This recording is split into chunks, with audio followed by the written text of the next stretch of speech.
إن الحمد لله نحمده ونستعينه ونستغفره ونعوذ بالله من شرور أنفسنا ومن سيئات أعمالنا من يهده الله فلا مضل له ومن يضلل فلا هادي له وأشهد أن لا إله إلا الله وحده لا شريك له وأشهد أن محمدا عبده ورسوله يا أيها الذين آمنوا اتقوا الله حق تقاته ولا تموتن إلا وأنتم مسلمون يا أيها الناس اتقوا ربكم الذي خلقكم من نفس واحدة وخلق منها زوجها وبث منهما رجالا كثيرا ونساء واتقوا الله الذي تساءلون به والأرحام إن الله كان عليكم رقيبا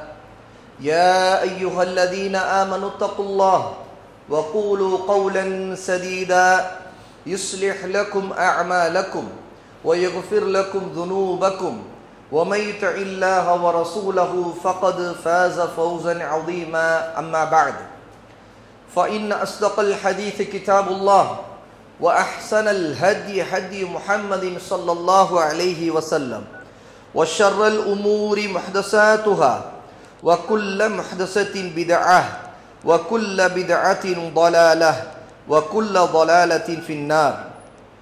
நிச்சயமாக எல்லா புகழும் அல்லாஹ்வுக்கே உரியது.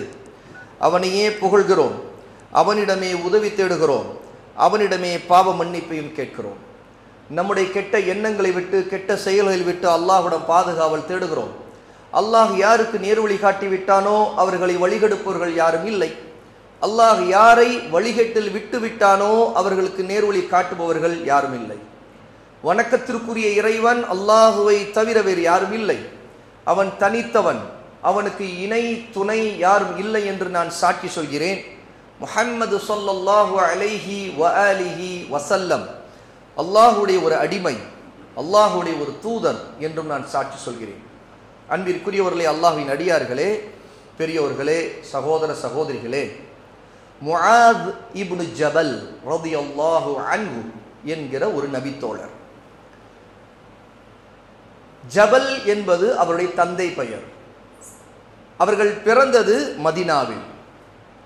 ரசூலுல்லாஹி ஸல்லல்லாஹு அலைஹி வஸல்லம் மக்காவில் அவருடைய தாவாவை ஆரம்பித்து அல்லாஹ்வின் பக்கம், தௌஹீதின் பக்கம் மக்களை அழைத்து கொண்டிருக்கும் போது கடுமையான எதிர்ப்புகள் வந்து மதீனாவிற்கு குடிபெயர்ந்து ஹிஜ்ரத் செய்து போகக்கூடிய அந்த கடைசி காலகட்டத்தில் ரசூலுல்லாஹி ஸல்லல்லாஹு அலைஹி வஸல்லம் மதீனாவாசிகளான முதலில் ஒரு 5 பேரை அல்லது 7 பேரை அவருடைய நபித்துவத்தின் 11வது ஆண்டு அகபா என்கிற பள்ளத்தாக்கிலே சந்திக்கிறார்கள்.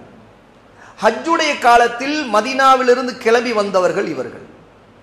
இந்த 5-6 பேர் அல்லாஹ்வின் தூதர் ஸல்லல்லாஹு அலைஹி வஸல்லமிடம் ஷஹாதா சொல்லி இஸ்லாமை ஏற்றுக்கொண்டார்கள். இவர்கள் போன பிறகு அடுத்தது அதற்கு அடுத்த வருடம் ஹஜ்ஜுடைய காலத்தில் மதீனாவிலிருந்து திரும்ப வரும் பொழுது சுமார் 70 நபர்கள் வந்தார்கள். அந்த 70 நபர்களில் ஒருவர் முஆத் இப்னு ஜபல் ரலியல்லாஹு அன்ஹு. திரும்ப அகபாவிலே அந்த பள்ளத்தாக்கிலே சந்திக்கும் பொழுது இந்த 70 நபர்களும் அல்லாஹ்வின் தூதர் ஸல்லல்லாஹு அலைஹி வஸல்லமிடம் இஸ்லாமை ஏற்றுக்கொண்டு பைஅத் செய்தார்கள். இஸ்லாமுக்காக தாங்கள் உண்மையாக இருப்போம் என்று உறுதி பிரமாணம் கொடுத்தார்கள். அந்த நபித்தோழர்களில் ஒருவர் தான் முஆத் இப்னு ஜபல் ரலியல்லாஹு அன்ஹு. மதீனாவிலே 2 கோத்திரங்கள் இருந்தது. அவர்களுக்கு மத்தியில் கடுமையான சண்டைகள் அப்போது வரும். அவுஸ் என்று ஒரு கோத்திரம், ஹஸ்ரஜ் என்று ஒரு கோத்திரம். முஆத் இப்னு ஜபல் ரலியல்லாஹு அன்ஹு ஹஸ்ரஜ் கோத்திரத்தை சேர்ந்தவர். அல்லாஹ்வின் தீனை, இஸ்லாமை, தௌஹீதை ஏற்றுக்கொண்ட பிறகு ரசூலுல்லாஹுடைய வருகைக்காக காத்திருந்த மதீனாவில் மிக முக்கியமான ஒரு தோழர் முஆத் இப்னு ஜபல் ரலியல்லாஹு அன்ஹு. முஆதை ரசூலுல்லாஹி ஸல்லல்லாஹு அலைஹி வஸல்லம் மிகவும் நேசித்தார்கள்.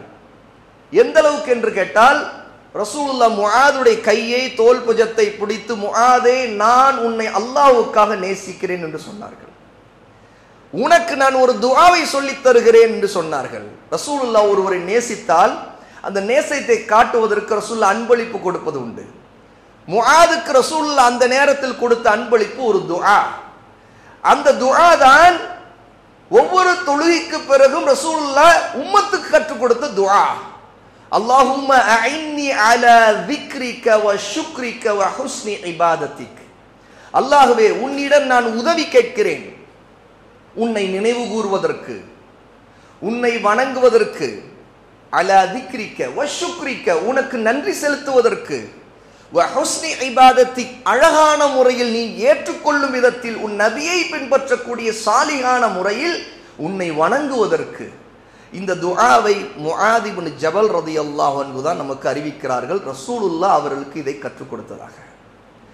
ரசூலுல்லாஹ்வுடைய மிக பிரியத்திற்குரிய தோழர்கள் தான் எல்லா தோழர்களும்.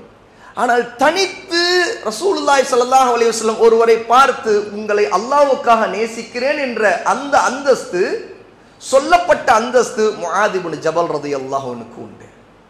முஆத் இப்னு ஜபல் ரலியல்லாஹு அன்ஹு ரசூலுல்லாஹ்வோடு பயணம் செய்யக்கூடியவர். ரசூலுல்லாஹ்வுக்கு உஃபைர் என்ற ஒரு கழுதை இருந்தது.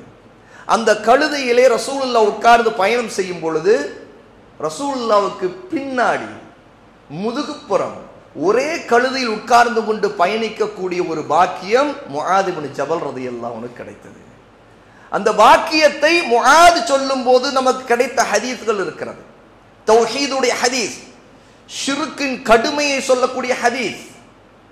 ரசூலுல்லாஹி ஸல்லல்லாஹு அலைஹி வஸல்லமோடு இவ்வளவு நெருக்கமான தொடர்போடு அவர்கள் போகிற பயணங்களில் இருந்து மதீனாவில் கழுதையிலே ரசூலுல்லாஹ் பயணிக்கும் போது மதீனாவின் தெருவிலே சுற்றி கொண்டிருந்தவர் முஆத் இப்னு ஜபல் ரலியல்லாஹு அன்ஹு. முஆத் பிறந்தது மதீனாவில். ரசூலுல்லாஹ் மதீனாவுக்கு வந்தார்கள். முஆத் ரலியல்லாஹு அன்ஹு ரசூலுல்லாஹ்வுடைய நெருங்கிய தோழரான, மிக முக்கியமான தோழரான, மக்காவின் தோழரான அப்துல்லாஹ் இப்னு மஸ்ஊத் ரலியல்லாஹு அன்ஹுவுக்கு சகோதர ஒப்பந்தம் செய்து வைக்கப்பட்டார்கள். ரசூலுல்லாஹ்வுக்கு மதீனாவுடைய வருகைக்கு பிறகு மக்காவிலிருந்து முஹாஜிர்களாக தங்களுடைய உடைமைகள், தங்களுடைய சொந்த பந்தங்கள் அனைத்தை விட்டுவிட்டு அல்லாஹ்வுக்காக, நபியின் பாதைக்காக, சுன்னாவுக்காக, தீனுக்காக வந்தார்களே முஹாஜிர், ஹிஜ்ரத் செய்து வந்த தோழர்கள். அந்த தோழர்களுடைய நிலைமை மிக மோசமாக இருந்ததால் ரசூலுல்லாஹ் மதீனா வந்த உடனேயே முதலில் அன்சாரிகளில் இருப்பவர்களையும் முஹாஜிர்கள் இருப்பவர்களையும் இரத்த பந்தமாக அல்ல, ஆனா மார்க்கத்தின் சொந்தமாக சகோதரத்துவ ஒப்பந்தம் செய்து வைத்தார்கள். அந்த ஒப்பந்தத்தில் முஆத் ஒரு அன்சாரி, ஒரு மதீனாவாசி, அவருக்கு அவருடைய சகோதரராக ரசூலுல்லாஹ் மக்காவில் இருந்து வந்த முஹாஜிர்களில் மிக மூத்த நபித்தோழரில் ஒருவர் அப்துல்லாஹ் இப்னு மஸ்ஊத் ரலியல்லாஹு அன்ஹு, அவரையும் முஆதையும் சகோதர ஒப்பந்தம் செய்து வைத்தார்கள். ரசூலுல்லாஹி ஸல்லல்லாஹு அலைஹி வஸல்லம் மிக நேசித்த அந்த முஆத் ரலியல்லாஹு அன்ஹு இஸ்லாமை ஏற்றுக்கொண்டது 18வது வயது. அகபா உடன்படிக்கை, 2வது உடன்படிக்கையிலே ரசூலுல்லாஹ் மக்காவிலே இருக்கும் பொழுது 70 பேர்களில் ஒருவர் ஷஹாதத் சொல்லி பையத் செய்த அந்த நபித்தோழர் அப்போது அவருக்கு 18 வயது, மிக இளமையான வயது. அவர் இறக்கும் போது 34 வயது.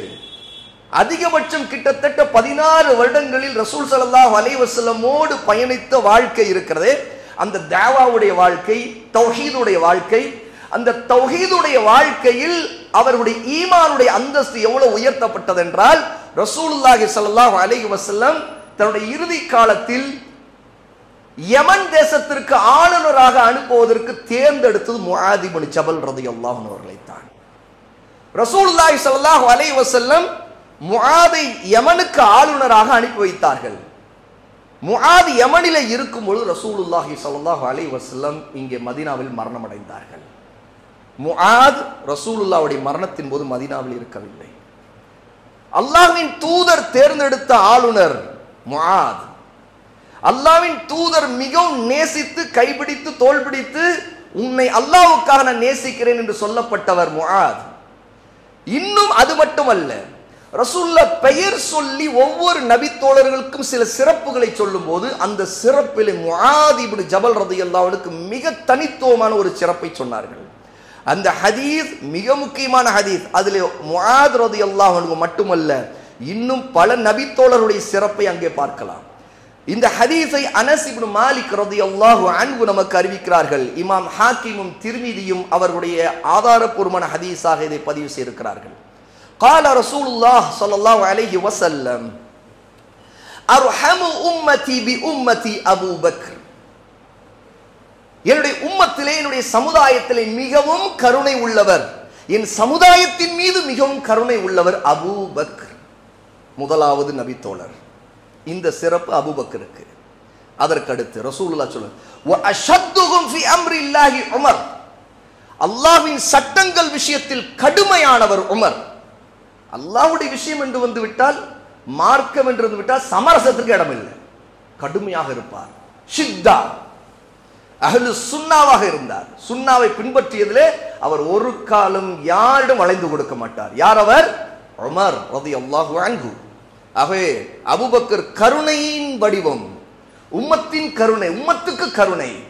உமர் அவர் அல்லாஹ்வின் சட்டங்கள் விஷயத்தில், மார்க்க விஷயங்களில் அவர் ஷித்தா, கடுமையானவர். அதற்கடுத்து வ அஸ்தகுஹும் ஹயாஅன் உஸ்மான். அவர்களிலே ஈமானால் உண்மையாக இருந்து அதிலும் வெட்க உணர்வோடு இருக்கக்கூடியவர் தான் உஸ்மான் ரலியல்லாஹு அன்ஹு. நபித்தோழர்களே, உஸ்மான் ரலியல்லாஹு அன்ஹு மிகவும் நாண வெட்கம் உள்ள உணர்வு உள்ளவர், ஈமானிலே வெட்கமுடையவர். அப்படி என்றால் என்ன? அவர் பாவங்களை செய்வதற்கு வெட்கப்படுவார். அல்லாஹ் பார்க்கிறான் என்பதற்காக பாவங்களை விட்டு அவ்வளவு விலகுவார். தன்னுடைய ஈமானில் அல்லாஹ்வுக்கு உண்மையாக இருந்தார், அதை உண்மைப்படுத்தக்கூடியவராக இருந்தார். அந்த வெட்க உணர்வில் அவர் உண்மையாளராக இருந்தார். அவர்தான் உஸ்மான். ரசூலுல்லாஹ் சொல்லுகிறார்கள். அதற்கடுத்து வ அக்ரஊஹும் லிகிதாபில்லாஹி உபை இப்னு கஅப். இவர்களிலேயே அல்லாஹ்வின் வேதத்தை மிக அழகாக கிராஅத் ஓதக்கூடியவர் உபை இப்னு கஅப் ரலியல்லாஹு அன்ஹு. நபித்தோழர்களிலேயே ரசூலுல்லாஹி ஸல்லல்லாஹு அலைஹி வஸல்லம் அவர்களுக்கு உபை இப்னு கஅபுடைய கிராஅத், குர்ஆன் ஓதுதல் மிகவும் பிடிக்கும். இருப்பதிலே சிறந்தவர் அவர். அவ்வளவு அழகாக உபை இப்னு கஅப் ஓதுவார். வ அஃப்ரதுஹும் ஸைத் இப்னு சாபித். சொத்துரிமை சட்டங்கள், பாகப்பிரிவினை சட்டங்கள், ஒருவருக்கு அவருடைய சொத்திலிருந்து யார் யாருக்கு எவ்வளவு பங்குகள் கொடுக்கப்பட வேண்டும் என்ற இந்த சட்டத்தை, அதில் நல்ல அறிவுள்ளவர் தான் ஸைத் இப்னு சாபித் ரலியல்லாஹு அன்ஹு. சட்டங்களை சரியாக சொல்லுவார். ரசூலுல்லாஹ் சொல்லுகிறார்கள். அதுதான் இங்கே கவனிக்க வேண்டியது. அதற்கடுத்து தான் பாருங்கள், வ அஅலமுஹும் பில் ஹலாலி வல் ஹராமி முஆத் இப்னு ஜபல். இவர்களிலேயே மிகவும் அறிவுள்ளவர், ஹலால் ஹராம் பற்றிய அறிவு. அல்லாஹ் எதை ஆகுமாக்கி இருக்கிறான், எதை தடுத்து விலக்கி இருக்கிறான், எதை ஹராமாக்கி இருக்கிறான், இந்த அறிவை இவர்களில் மிகவும், இந்த அறிவை அதிகம் கொண்டிருப்பவர், அதிகம் ஹலால் ஹராம் பற்றிய சட்டம் தெரிந்தவர் முஆத் இப்னு ஜபல் ரலியல்லாஹு அன்ஹு. ரசூலுல்லாஹ் சொல்லுகிறார்கள். ஆக முஆத் இப்னு ஜபல் ரலியல்லாஹு அன்ஹு நபித்தோழர்களை தனித்துவத்தை ரசூலுல்லாஹ்வுடைய வார்த்தையிலிருந்து நாம் இங்கே தெரிந்து கொள்கிறோம். ஒவ்வொரு நபித்தோழருக்கும் சில தனித்துவம் இருக்கும். அதிலே முஆத் இப்னு ஜபல் ரலியல்லாஹு அன்ஹு ஃபகீஹ். ஃபகீஹ் என்று சொன்னால் ஃபிக்ஹ் அறிவுள்ளவர். ஃபிக்ஹ் என்று சொன்னால் மார்க்கத்தை சரியாக, அவருடைய ஆதாரங்களை எப்படி விளங்க வேண்டுமோ அந்த முறைப்படி விளங்கிக் கொள்பவர். தப்பும் தவறுமாக விளங்க மாட்டார். யாருக்கு ஃபிக்ஹ் இருக்குதோ அவர்தான் மார்க்கத்தை சரியாக விளங்குவார். ஒருவருக்கு குர்ஆன் ஆயத்துகள் தெரியும், ஹதீஸ்கள் தெரியும், ஆனால் தப்பு தப்பாக விளங்கிக் கொண்டால் அவருக்கு ஃபிக்ஹ் இல்லை என்று அர்த்தம். அவர் முரணாக மார்க்கம் அல்லாஹ் நபியின் சொல்வதற்கு மாறாக வேறொன்று மாதிரி விளங்கிக் கொண்டு வியாக்கியானம் செய்கிறார். அவர் ஃபிக்ஹ் உள்ளவர் அல்ல. ஃபகீஹ் என்பவர் ஃபிக்ஹ் உள்ளவர். முஆத் இப்னு ஜபல் ரலியல்லாஹு அன்ஹு ஹலால் ஹராமை பற்றி சட்டங்களை நுணுக்கமாக அறியக்கூடியவர். ஆகவே குர்ஆனில் இருந்தும் ஹதீஸ்களிலிருந்தும் சுன்னாவிலிருந்தும் சட்டங்களை விளங்குவதில் அவர் சரியாக விளங்குவார். எந்த இடத்தில் எது ஹலால் என்று சொல்ல வேண்டுமோ அதை ஹலால் என்று சொல்லுவார், எது ஹராமோ அந்த அதை ஹராம் என்று அவர் கரெக்டாக சொல்லுவார். இதை நன்கு அறிந்து இல்முள்ளவர் என்று நபி சொல்லுகிறார் ஸல்லல்லாஹு அலைஹி வஸல்லம். ஆக முஆத் இப்னு ஜபல் ரலியல்லாஹு அன்ஹுடைய இல்ம் என்பது, அவர் ஃபிக்ஹிலே தனித்துவம் நிரம்பியவர். அவர் ஒரு இந்த உம்மத்துடைய ஃபகீஹ், ஒரு ஆலிம், மிகச்சிறந்த ஆலிம். சிறிய வயது ஆனால் மிகச்சிறந்த ஆலிம்.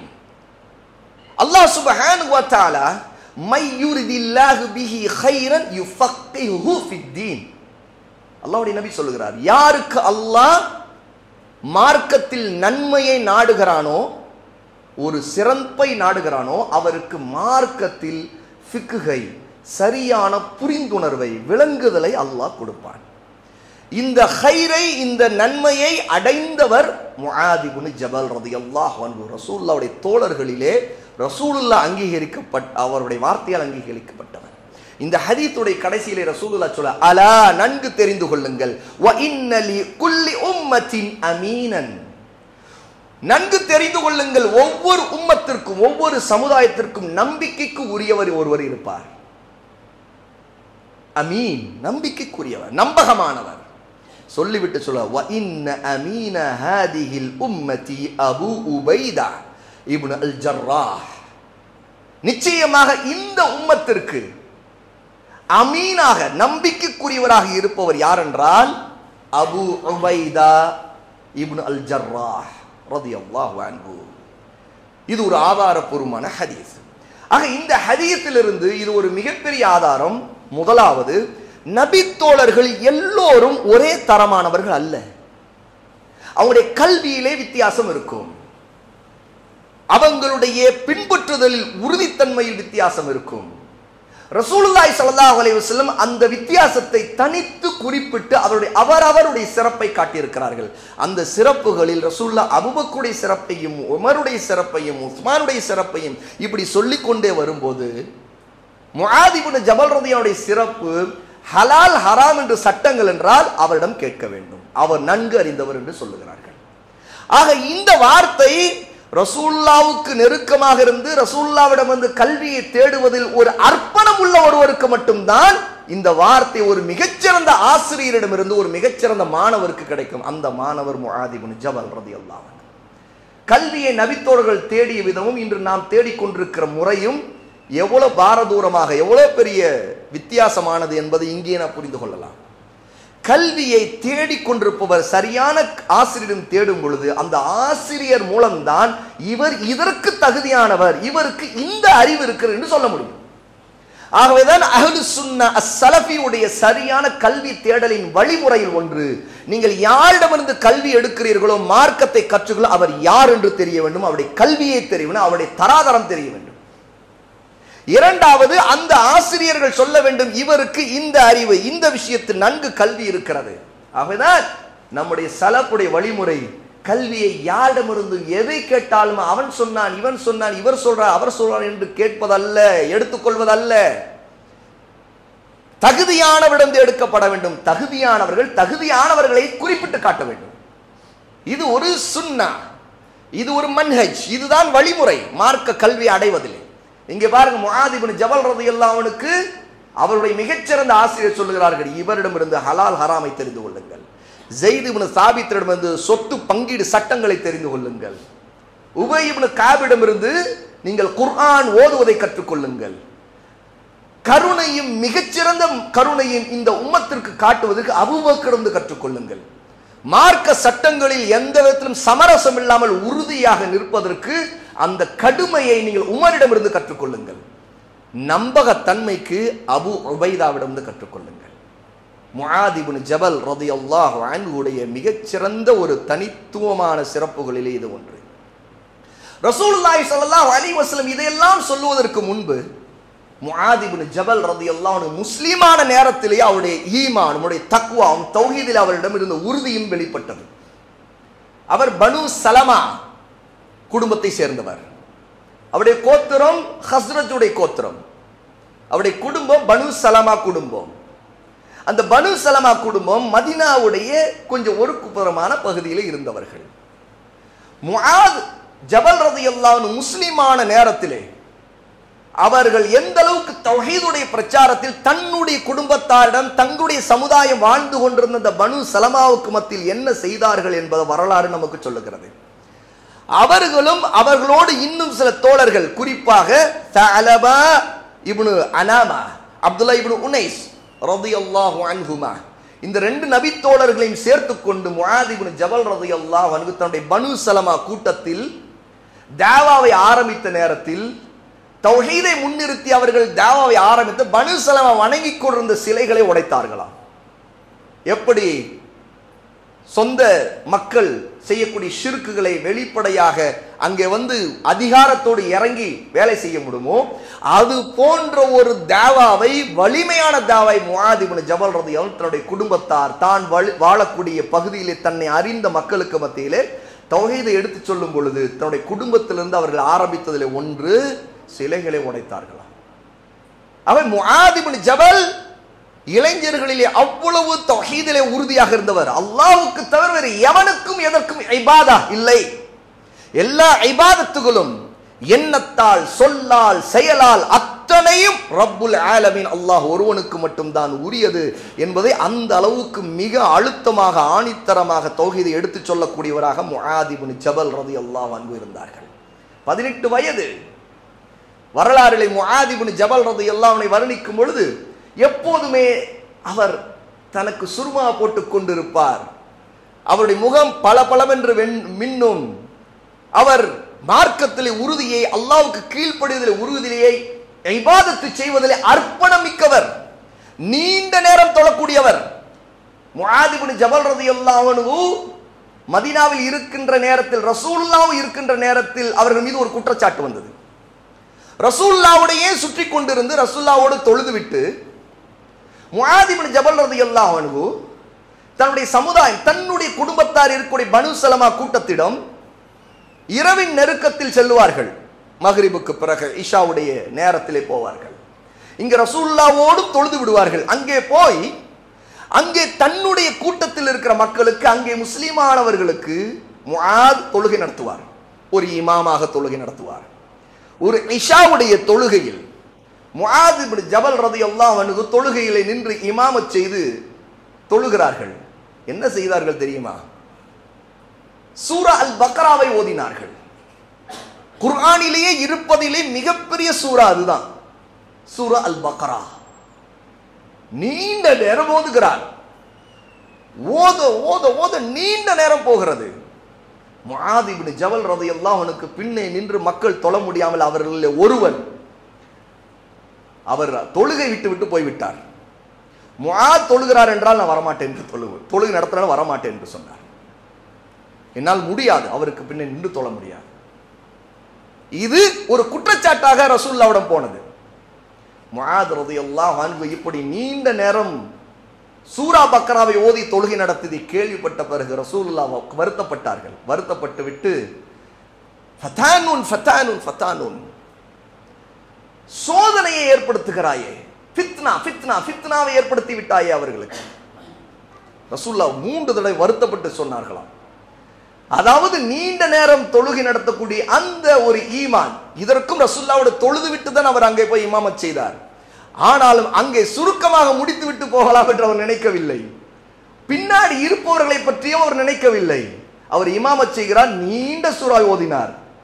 ரசூலுல்லாஹ் சொன்னார், இது குழப்பம் விளைவிப்பது, இது குழப்பம், இது குழப்பம், இது குழப்பம், செய்யாதே என்று முஆதை ரசூலுல்லாஹ் கண்டித்து விட்டு முஆதுக்கு ரசூலுல்லாஹ் சொன்னார்கள், நீ குர்ஆனுடைய கடைசி ஜுஸூலே, முஃபஸ்ஸல் சூரா ஜுஸூலே, சூறாக்களிலே சிறிய சூறாக்களில் ஒரு நடுத்தரமான சூறாக்களை 2 ஓது. இப்படி பெரிய சூறாவை ஓதக்கூடாது என்று ரசூலுல்லாஹி ஸல்லல்லாஹு அலைஹி வஸல்லம் முஆதுக்கு அறிவுரை சொன்னார்களாம். ஒரு பக்கம் முஆத் ரலியல்லாஹு அன்ஹு மூலமாக இந்த ஹதீஸ், இந்த செய்தி நமக்கு வருவதை கொண்டு இமாமத் செய்கிறவர் பின்னே நிற்கக்கூடியவருடைய சிரமங்களை, அவர்களுடைய பலவீனங்களை, வயதானவர்கள், பெண்கள், இவர்களுடைய நிலைமைகளை புரிந்து ஒரு நடுத்தரமாக கவனமாக அந்த தொழுகை நடத்த வேண்டும். வெறுப்படையவோ அல்லது சிரமங்களையோ பின்னே நிற்பவர்களுக்கு ஏற்படுத்திவிடக் கூடாது என்கிற ஃபிக்ஹ், இந்த அறிவு நமக்கு தெரிவதோடு முஆத் மூலமாகவே இந்த ஹதீஸ் தெரிகிறது. முஆத் இதன் மூலமாக இந்த ஃபிக்ஹை கற்றுக்கொள்கிறார். இன்னொரு பக்கம் முஆத் நபி தோழர்கள் தவறு செய்தால் கூட அந்த தவறின் மூலமாக இந்த உம்மத்திற்கு ஒரு பெரிய நன்மை அதில் இருக்கும். ஏனென்றா அவர்கள் மனிதர்கள். அதன் மூலமாக மார்க்கம் நமக்கு தெரிய வந்துவிடும். அதன் மூலமாக மார்க்க சட்டம் விளங்க ஆரம்பித்துவிடும், சுன்னா விளங்க ஆரம்பித்துவிடும். ஏன்னா அல்லாஹ் தஆலா அவர்களை அதற்கு தான் தேர்ந்தெடுத்தான். இந்த தீன் மக்களுக்கு தெளிவுபடுத்தப்படும். ஆக நபி தோழருடைய குறைகள் கூட இந்த தீன் தெளிவு பெறுவதற்கு, உம்மத்திற்கு மறுமை நாள் வரைக்கும் தெளிவு கிடைப்பதற்கான ஒரு சட்டம் அங்கே கிடைக்கும். அது அல்லாஹ்வுடைய ஏற்பாடு. முஆத் மூலமாக இந்த சட்டம் வெளியே தெரிய வந்தது. இமாமத் செய்கிறவர் அவர் பின்னே நிற்பவருக்கு இப்படி செய்துவிடக்கூடாது.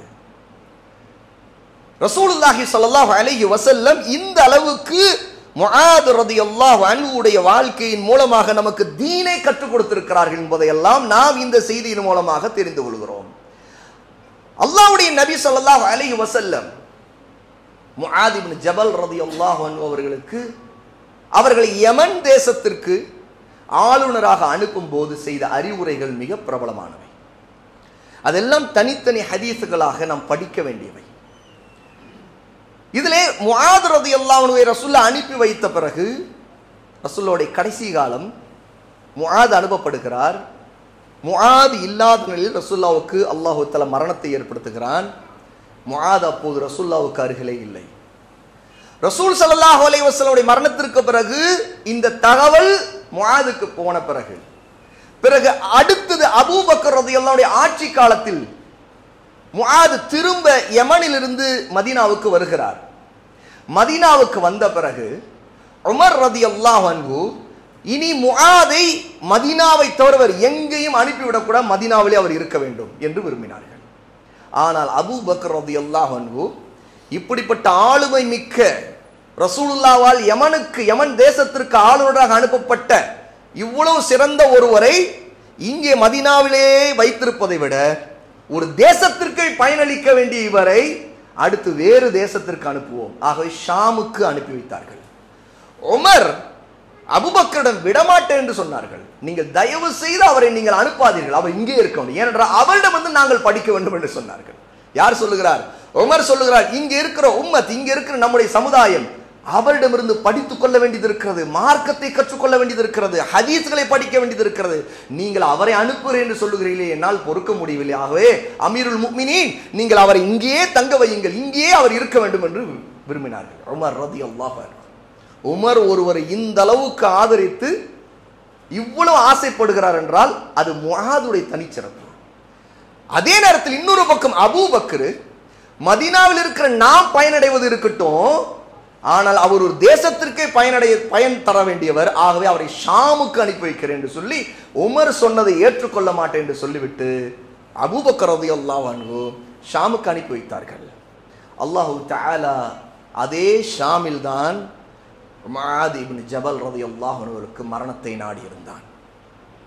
முஆத் இப்னு ஜபல் ரலியல்லாஹு அன்ஹு ஷாம் தேசத்திலே அவர்கள் வாழ்ந்து கொண்டிருந்த அந்த காலகட்டத்தில் தான், அவர்கள் போய் குறைந்த ஒரு காலத்தில் தான் கடுமையான உயிர்கொல்லி பிளேக் நோய் பரவியது. அந்த பிளேக் நோயில் அதே நேரத்தில் அங்கே போர்களும் நடந்து கொண்டிருந்தது. ஏனென்றால் உமர் ரலியல்லாஹு அன்ஹு அபூபக்கர் ரலியல்லாஹு அன்ஹு விரும்பியது அங்கே ஜிஹாதுக்கு அனுப்பப்படுவதிலே முஆத் போன்றவர் வழிநடத்த வேண்டும் என்பதற்காக. ஆக ஒரு பக்கம் ஜிஹாது நடந்து கொண்டிருக்கிறது, அந்த பக்கம் இந்த ஜிஹாதிலே முஆத் இப்னுடைய மகனும் ஷஹீதாகிறார். ஒரே நாளில் பலர் குத்தப்பட்டார்கள், வாள்களால் வெட்டப்பட்டார்கள். அதில் அடிபட்டதிலே முஆதும் அடிபட்டார், குத்தப்பட்டார். ஆனால் அவருக்கு அதன் காரணமாக அல்லாஹ் மரணத்தை வைக்கவில்லை. அவருடைய மகன் அப்துர் ரஹ்மான் குத்தப்பட்டார். அப்துர் ரஹ்மானை முஆத் இப்னு ஜபல் ரலியல்லாஹு அன்ஹு போய் பார்க்கிறார்கள். தன்னுடைய மகனுடைய நிலை என்ன என்று பார்க்கிறார்கள். மஸ்ஜிதிலே அவருடைய உடம்பு வைக்கப்பட்டிருக்கிறது. அவர் இன்னும் உயிரோடு தான் இருக்கிறார். என் அருமை மகனே என்று இவர் உன்னுடைய நிலை என்ன என்று கேட்கிறார். அப்துர் ரஹ்மான் முஆத் ரலியல்லாஹு அன்ஹு மிகவும் நேசித்த மகன்களில் ஒருவர். ஆகவேதான் முஆத் இப்னு ஜபல் ரலியல்லாஹு அன்ஹுடைய குன்யா என்று சொன்னால் சிறப்பு பெயர். அது ஒரு சுன்னா, அது ஒரு நபி வழி. என்ன?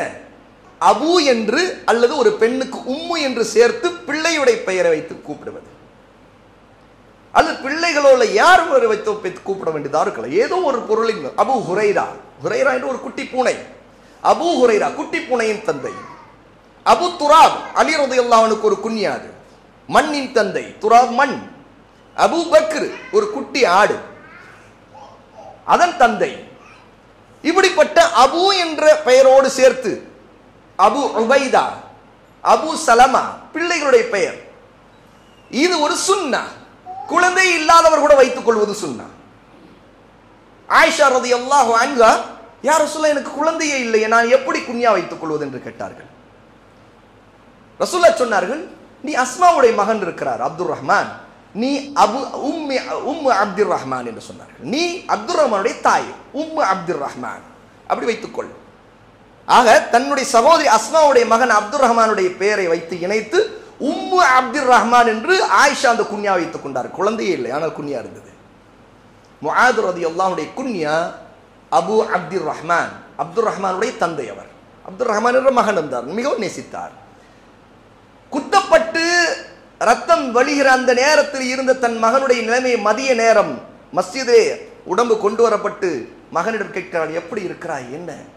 என் அருமை தந்தையே, அல் ஹக்கு மின் ரப்பிக் ஃபலா தகும் மினல் மும்தரி. யார்? அப்துர் ரஹ்மான் சொல்லுகிறார்.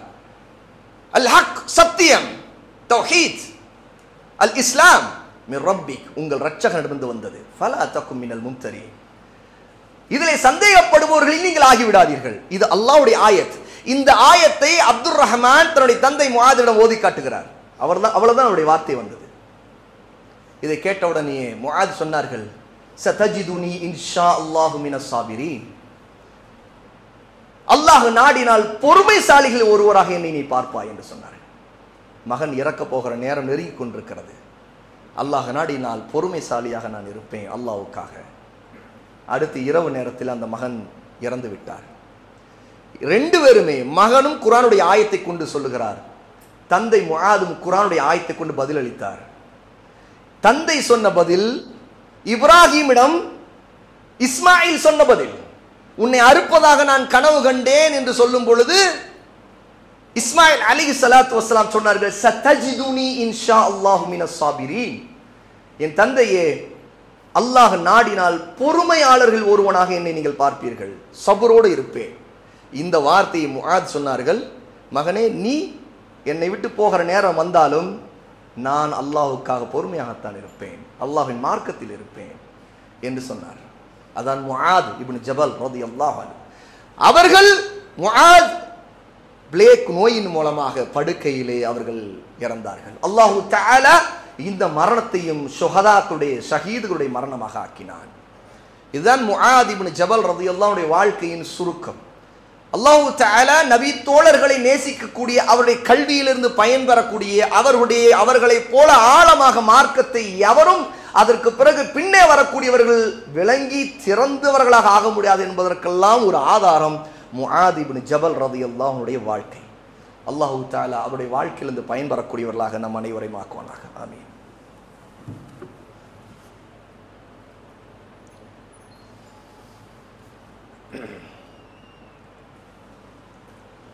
அல்ஹம்துலில்லாஹி ரப்பில் ஆலமீன் வஸல்லல்லாஹு அலா நபியினா முஹம்மத் வஅலா ஆலிஹி வஸஹ்பிஹி அஜ்மஈன். முஆத் இப்னு ஜபல் ரலியல்லாஹு அன்ஹு அவர்களை ரசூலுல்லாஹ் ஸல்லல்லாஹு அலைஹி வஸல்லம் யமன் நாட்டிற்கு ஆளுநராக அனுப்பும்போது அவர்கள் சொன்ன அறிவுரை மிகவும் பிரபலமானது. அது இஸ்லாமுடைய அடிப்படைகளை, மக்களுக்கு செய்ய வேண்டிய கடமைகளின் வழிமுறையை, மக்களிடம் நடந்து கொள்ளக்கூடிய பண்புகளின் ஒழுக்கத்தை மிகவும் அழகாக சொல்லக்கூடிய ஹதீஸ். அது தனியாக அதை மட்டுமே படித்து விளங்கி அதில் இருக்கக்கூடிய படிப்பினைகள் மூலமாக பயன்பெற வேண்டியவர்கள் நாம். ஆனாலும் சுருக்கமாக இந்த இரண்டாவது உரையிலே ஒரு ஹதீஸை, அதிலிருந்து கிடைக்கக்கூடிய பலனை நான் சொல்ல விரும்புகிறேன். அல்லாஹ் நமக்கு பலன் தருவானாக. عن معاذ رضي الله عنه قال كنت ردف النبي صلى الله عليه وسلم على حمار يقال له عفير. முஆத் இப்னு ஜபல் ரலியல்லாஹு அன்ஹு அவர்களுக்கு ரசூலுல்லாஹி ஸல்லல்லாஹு அலைஹி வஸல்லம் யமனுக்கு போகும்போது சொன்ன செய்தியின் ஆரம்பம், இன்னக சதஅதி கௌமன் மின் அஹ்லி கிதாப். முஆதே, நீங்கள் வேதம் கொடுக்கப்பட்ட யூதர்களும் கிறிஸ்தவர்களும் வாழக்கூடிய மக்கள் இருக்கின்ற தேசத்திற்கு போகிறீர்கள். ஃபத்உஹும் இலா ஷஹாதத்தி அல்லா இலாஹ இல்லல்லாஹ் வ அன்னி ரசூலுல்லாஹ். நீங்கள் அவர்களை ஷஹாதா லா இலாஹ இல்லல்லாஹ்வின் பக்கம் அழையுங்கள், நான் அல்லாஹ்வின் ரசூல் என்பதின் பக்கம் அழையுங்கள். இதுதான் ஷஹாதா. ஷஹாதா இரண்டு, முதலாவது லா இலாஹ இல்லல்லாஹ், இரண்டாவது முஹம்மது ரசூலுல்லாஹ். தலைமை பொறுப்பில் ஆளுநராக முஆத் போகிறார். இந்த ஆட்சியாளர் தனக்கு கீழே அங்கே ஆட்சி செய்யக்கூடியவர்களாக தனக்கு கீழே இருக்கக்கூடிய அந்த மக்களிடம், அதுவும் வேதம் கொடுக்கப்பட்ட யூதர்களும் கிறிஸ்தவர்களும் இருக்கக்கூடிய அந்த பெரும்பான்மை மக்களாக அவர்கள் இருக்கிறார்கள். நீங்கள் உங்களுடைய தாவாவை எதன் மீது அமைத்துக் கொள்ள வேண்டும்? ஃபதுஉஹும் இலா ஷஹாதத்தி அல்லா இலாஹ இல்லல்லாஹ். நீங்கள் லா இலாஹ இல்லல்லாஹ் என்கிற ஷஹாதாவின் பக்கம் அவர்களை அழையுங்கள். இதுதான் தௌஹீதுடைய அழைப்பு. இதுதான் லா இலாஹ இல்லல்லாஹ் முஹம்மது ரசூலுல்லாஹ்வுடைய அழைப்பு. இதுதான் நபிமார்களுடைய அழைப்பு. நபிமார்கள் எல்லோரும் அனுப்பப்பட்டது அல்லாஹ்வின் பக்கம் அழைப்பதற்காக. அல்லாஹ்வின் பக்கம் அழைப்பது என்றாலே அவனையே வணங்க வேண்டும். இதற்காக மட்டும் அழைப்பது, அவனுக்கு கீழ்ப்படிய வேண்டும், எல்லா இபாதத்துகளையும் அவனுக்கு செய்ய வேண்டும். யமனிலே யூதர்கள் இருக்கிறார்கள், கிறிஸ்தவர்கள் இருக்கிறார்கள். ஷிர்கிலும் குஃப்ரிலும் விழுந்து அல்லாஹ்வின் மார்க்கத்தை விட்டு வெளியேறி போய் முர்த்ததுகளாக ஆகிவிட்டவர்கள், காஃபிர்களாக ஆகிவிட்டவர்கள். ஆகவே முஆத், நீங்கள் உங்களுடைய நாட்டிற்கு போகிறீர்கள், அங்கே உங்களை அனுப்பி வைக்கிறோமே, இதனுடைய நோக்கம் என்ன? நீங்கள் அவர்களை லா இலாஹ இல்லல்லாஹ்வின் பக்கம் அழைக்க வேண்டும், முஹம்மது ரசூலுல்லாஹின் பக்கம் அழைக்க வேண்டும் என்று ரசூலுல்லாஹ் சொல்லிவிட்டு அடுத்து சொல்லுகிறார்கள், ஃபஇன்ஹும் அதாஉ லிதாலிக், இதற்கு அவர்கள் கீழ்ப்படிந்து கட்டுப்பட்டு விட்டால், இதை ஏற்றுக்கொண்டு விட்டால், ஃபஅலிம்ஹும் அன்னல்லாஹ் ஃபரத அலைஹிம் 5 ஸலவாத்தின் ஃபீ குல்லி யௌமின் வ லைலா, இதை அவர்கள் ஏற்றுக்கொண்டு லா இலாஹ இல்லல்லாஹ் முஹம்மது ரசூலுல்லாஹ்வை அவர்கள் சொல்லிவிட்டால், ஷஹாதாவை ஏற்றுக்கொண்டால், அதற்கு கட்டுப்பட்டால், அதை அவர்கள் புரிந்து கொண்டால், நீங்கள் அதன் பிறகு அவர்களை ஒவ்வொரு நாளும் இரவும் பகலுமாக 5 வேளை தொழுகை அவர்களுக்கு கடமையாக ஃபர்தாக இருக்கின்றது, அதை அவர்கள் நிறைவேற்ற வேண்டும் என்பதன் பக்கம் அழையுங்கள். ஃபஇன்ஹும் அதாஉ லிதாலிக், இதையும் அவர்கள் ஏற்றுக்கொண்டு கட்டுப்பட்டு விட்டால் அடுத்து என்ன செய்ய வேண்டும்? ஃபஅலிம்ஹும் அன்னல்லாஹ் ஃபரத அலைஹிம் ஸதகத்தன் யுഖது மின் அக்னியாஇஹிம் ஃபதுரது ஃபீ ஃபுகராஇஹிம், அவர்கள் தொழுகை நிறைவேற்றுகிற அடுத்து அவர்களில் இருக்கக்கூடிய செல்வந்தர்கள் வசதியானவர்களிடமிருந்து குறிப்பிட்ட அளவுக்கு ஜக்காத் தர்மங்கள் எடுத்து அவர்களுக்கு மத்தியில் இருக்கின்ற ஏழைகளுக்கு கொடுக்கப்பட வேண்டும், இதை அவர்களுக்கு எடுத்து சொல்லுங்கள் என்று ரசூலுல்லாஹி ஸல்லல்லாஹு அலைஹி வஸல்லம் இதை சொல்லுகிறார்கள். ஃபஇன் அதாஉ லிதாலிக் ஃபஇய்யாக வகராயிம அம்வாலிஹிம் வத்தகி தஅவத்தல் மظلوم ஃபஇன்னஹு லைஸ பைனஹா வ பைனல்லாஹி ஹிஜாப். ரசூலுல்லாஹ் சொல்லுகிறார்கள், அவர்களிடம் இருக்கின்ற செல்வங்களிலே ஜக்காத்தை நீங்கள் எடுக்கும் பொழுது, ஏழைகளுக்கு கொடுக்கக்கூடிய அந்த ஹக்கை எடுக்கும் பொழுது, அவர்களிடம் இருக்கக்கூடிய மிகச்சிறந்ததை எடுக்காதீர்கள். மனிதனுடைய உணர்வு, மனித உள்ளம் சில நேரங்களில் கடமையை நிறைவேற்றினால் கூட ஒரு வித பாதிப்புக்கு ஆளாகும். அது அவர்களுக்கு ஃபித்னாவாக ஆகிவிடலாம். ஆகவே அந்த குழப்பத்தில் சோதனை அவர்கள் தள்ளிவிடக்கூடாது. ஆகவே நீங்கள் கவனமாக இருக்க வேண்டும். செல்வந்தர்கள் எடுக்கும் பொழுது அவர்களிடம் இருக்கின்ற சிறந்ததை நீங்கள் பறித்து விடக்கூடாது. ஆகவே கவனமாக நடந்து கொள்ளுங்கள். இப்படி சொல்லிவிட்டு, இப்படி இதிலே நீங்கள் நடக்கும் பொழுது அதே நேரத்தில் ஒன்றை கவனித்துக் கொள்ளுங்கள், அநியாயத்திற்கு ஆளானவர், பாதிக்கப்பட்டவர், அவருடைய பிரார்த்தனைக்கு நீங்கள் பயந்து கொள்ளுங்கள். நான் உங்களுக்கு சட்டத்தை சொல்லுகிறேன், நீங்க இதில் அநியாயம் செய்து விட்டால், உங்களுக்கு கீழே இருக்கக்கூடிய மக்களிடம் நீங்கள் ஒரு ஆட்சியாளர், நீங்கள் அநியாயத்தை ஆட்சி அதிகாரத்தை கொண்டு நீங்கள் செய்துவிட்டால் கவனமாக இருங்கள். பாதிக்கப்பட்டவன், அநியாயத்திற்கு ஆளானவன் அல்லாஹ்விடம் துஆ செய்தான் என்றால் நிச்சயமாக அல்லாஹ்வுக்கும் அவனுக்கும் இடையில எந்த திரையும் இருக்காது, துஆ ஏற்றுக்கொள்ளப்பட்டுவிடும். ஆகவே உனக்கு தண்டனை வந்துவிடும். எச்சரிக்கை செய்கிறார் ரசூலுல்லாஹி ஸல்லல்லாஹு அலைஹி வஸல்லம். ஆட்சி அதிகாரிகளும் ஒவ்வொரு விஷயத்திலும் பொறுப்பில் இருக்கக்கூடியவர்கள், அமானிதங்களை பேணக்கூடியவர்கள், தன்னால் மற்றவர்களுக்கு அநியாயம் இழைக்கப்பட்டு விடக்கூடாது என்பதிலே எவ்வளவு கவனமாக இருக்க வேண்டும் என்பதிலே இந்த விஷயத்தை ரசூலுல்லாஹி ஸல்லல்லாஹு அலைஹி வஸல்லம் முஆத் இப்னு ஜபல் என்கிற ஆளுநருக்கு அவர்களை அனுப்பி வைக்கின்ற கடைசி நேரத்தில் மதீனாவுடைய எல்லையில் ரசூல் ஸல்லல்லாஹு அலைஹி வஸல்லம் சொல்லி அனுப்பி வைக்கிறார்கள். ஆக இது முஆதுக்கு ரசூலுல்லாஹ் யமனுக்கு அனுப்பி வைக்கின்ற நேரத்தில் சொன்ன உபதேசங்களில் மிக முக்கியமானது. இமாம் புகாரி ரஹிமஹுல்லாஹி தஆலா புகாரிலே இந்த செய்தியை நமக்கு ஆதாரப்பூர்வமாக, இமாம் முஸ்லிமும் ஆதாரப்பூர்வமாக பதிவு செய்திருக்கிறார்கள். இன்னொரு மிக முக்கியமான அடுத்த ஒரு உபதேசம், சுருக்கமாக சொல்லுகிறேன். முஆதுக்கு அதே நேரத்தில் ரசூலுல்லாஹ் சொன்னார்கள், யஸ்ஸிரன் வலா துஅஸ்ஸிரன், நீங்கள் மக்களுக்கு லேசாக்குங்கள், கஷ்டப்படுத்தி விடாதீர்கள். முஆத் மார்க்க விஷயத்தில் மிகவும் உறுதி உள்ளவர். ஆனால் அதன் காரணமாக மக்களிடம் ஒரு விஷயத்தில் ஒருவித வெறுப்பை, கஷ்டத்தை உண்டு பண்ணுவதன் மூலம் ஏற்படுத்தி விடாதீர்கள். கவனமாக மக்களுடைய சூழலை பார்த்து அதற்கேற்ற மாதிரி இலகுபடுத்தி வையுங்கள், கஷ்டப்படுத்தாதீர்கள். வபஷிரன் வலா துனஃபிரன், நீங்கள் நற்செய்தி சொல்லுங்கள், வெறுப்படைய வைத்து விடாதீர்கள். மக்களை ஆர்வமூட்டுவதற்கு நல்லது செய்தி சொல்லுங்கள், அவர்கள் ஒருவித வெறுப்படையக்கூடிய விதத்தில் நீங்கள் நடந்து விடாதீர்கள். நீங்கள் ஒன்று சேர்க்க பாருங்கள், பிரிவினை வராமல் பார்த்துக் கொள்ளுங்கள், பிரித்து விடாதீர்கள். ஆட்சியாளராக இருக்கக்கூடிய முஆதுக்கு ரசூலுல்லாஹ் சொல்லி அனுப்புகிறார்கள். ஆகவே கருத்து வேறுபாடு, குழப்பங்கள், பிரிவினை வராமல் பார்த்துக் கொள்ளுங்கள், நீங்கள் வெறுப்படைய வைத்து விடாதீர்கள், லேசாக ஆக்குங்கள். சொல்ல வேண்டியது சொல்லித்தான் ஆக வேண்டும், ஹக்கை மறைக்க கூடாது. ஆனா அதன் காரணமாக நீங்கள் நடக்கக்கூடிய அந்த அணுகுமுறையின் காரணமாக மக்கள் இஸ்லாமை விட்டு தூரமாகுவதற்கு காரணமாக ஆகிவிடாதீர்கள். நீங்கள் லேசாக, நயமாக, மென்மையாக நடந்து கொள்ளுங்கள் என்பதையும் ரசூலுல்லாஹி ஸல்லல்லாஹு அலைஹி வஸல்லம் மிக அழகாக முஆத் இப்னு ஜபல் ரலியல்லாஹு அன்ஹு, இதெல்லாம் நமக்குரியது, மிக முக்கியமானது. இன்னைக்கு பல பிரச்சனைகளுக்கு காரணம் நம்முடைய தாவாவுடைய வழிமுறை மாறி போனது. முதல் தௌஹீதின் பக்கம் அழைக்கின்ற அதில் மட்டுமே இலக்காக, குறியாக வைத்து தாவாவை வழிநடத்தக்கூடிய மன்ஹஜுல் அன்பியா, நபிமாருடைய வழிமுறை நம்மிடம் போய்விட்டது. நபி தோழரை அந்த வழிமுறை போய்விட்டது, நம்முடைய சலஃபுடைய வழிமுறை போய்விட்டது.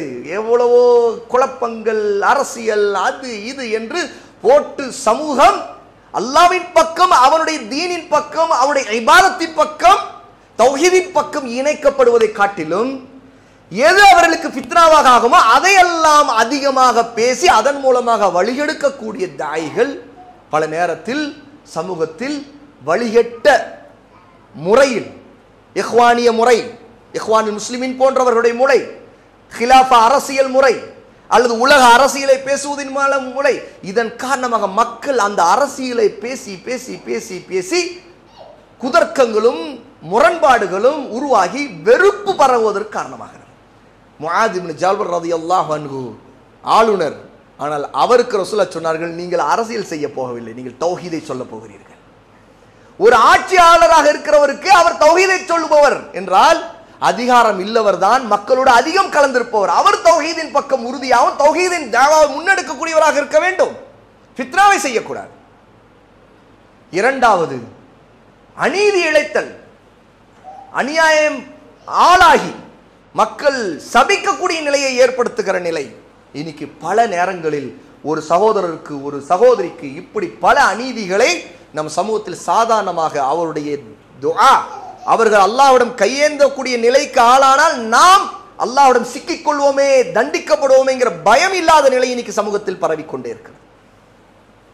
புறம் பேசுதல், கோல் மூட்டுதல், வதந்தி பரப்புதல், வெறுப்பை பரப்புதல், இது போன்ற வேலைகளை சுன்னாவின் பாதையை விட்டு பிதஅத்வாதிகளுடைய பாதையிலே பலர் அல்லது பாவிகளின் பாதையிலே பலர் விழுந்து கிடக்கின்ற நிலையை பார்க்கிறோம். அல்லாஹ் நம்மை பாதுகாக்கணும். மூன்றாவது, மார்க்கம், அந்த மார்க்கம் இருக்கின்ற முறையிலே சொல்லுவதன் மூலமாக, அழகாக சொல்லுவதன் மூலமாக மக்களுக்கு மத்தியில் நற்செய்தி சொல்லுகின்ற நிலை போய் இன்று மக்கள் வெறுப்படைவதற்கான ஒரு நிலையை சில சமயங்களிலே பக்குவம் இல்லாமல் சிலர் செய்து விடுகிறார்கள். அல்லாஹ் நம் அனைவரையும் மன்னிப்பானாக. ஆக இந்த அறிவுரைகள் எல்லாம் நாம் நம்முடைய வாழ்க்கையிலே பயன் தரக்கூடிய மிகவும் முக்கியமான அறிவுரைகளாக முஆத் இப்னு ஜபல் ரலியல்லாஹு அன்ஹு சம்பந்தமான ஹதீஸ்களில் தெரிந்து கொள்கிறோம். அல்லாஹ் சுப்ஹானஹு வ தஆலா அவர்களுடைய வாழ்க்கையின் மூலமாக பயனடையக்கூடிய, அவர்கள் மூலமாக அறிவிக்கப்பட்ட ஹதீஸ்கள் மூலம் பயனடையக்கூடிய அஹ்லு சுன்னாவுடைய பாதையை உண்மையாக பின்பற்றக்கூடியவர்களாக, பிதஅத்துகளையும் பிதஅத்துவாதிகளையும் விட்டு விலகக்கூடியவர்களாக, முஷ்ரிக்குகளையும் ஷிர்க்கையும் விட்டு விலகி இருப்பவர்களாக, அஹ்லு சுன்னாவை நேசிக்கக்கூடியவர்கள், அஹ்லு சுன்னாவுடைய உலமாவை, சஹாபாவை, அதற்கு பிறகு வந்து தாபிஊன்களை, தபஅ தாபிஈன்களை நேசிக்கக்கூடியவர்களாக, சரியான பாதையை, சிராத்துல் முஸ்தகீமுடைய பாதையை பற்றி பிடிப்பவர்களாக, பாவங்களுக்கு அதிகம் மன்னிப்பு கேட்பவர்களாக, அழகான முறையில் மக்கள் நடந்து கொள்பவர்களாக அல்லாஹ் நம் அனைவரையும் ஆக்குவானாக. வ ஆகிரு தஅவானா அனில் ஹம்துலில்லாஹி ரப்பில் ஆலமீன்.